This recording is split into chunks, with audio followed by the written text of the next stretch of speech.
Thank you, Senator.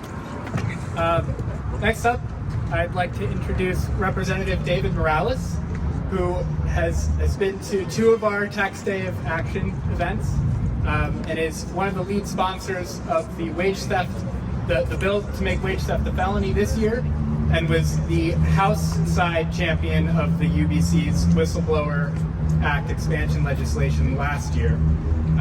So, Rep, thank you.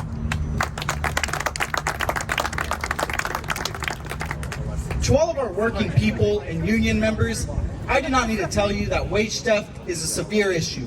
It is a common issue. It is a prevalent issue happening across the region of New England, specifically in Rhode Island, disproportionately affecting the hard-working men and women of our state, especially those involved in the trades. And that is why we've introduced legislation to finally make wage theft a felony.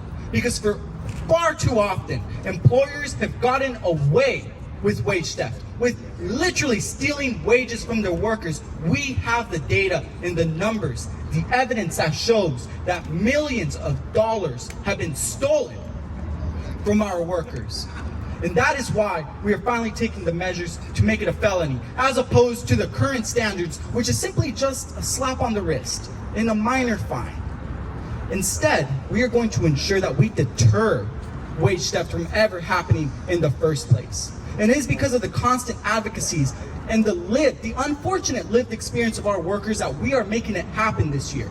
Alongside the support of the Attorney General's office and the Department of Labor and Training, we are finally in a position to tell the leadership within our state house that now is the time that wage theft be treated as a felony, because whether it is a significant fine or even potential incarceration, employers must be held fairly accountable to our workers and to our communities. So for that, I want to say thank you again for Local 330 and all of the respective unions and workers for coming together on this tax day to send a clear message to any employer who has ever committed wage theft, wage fraud, that you will be held accountable. Thank you.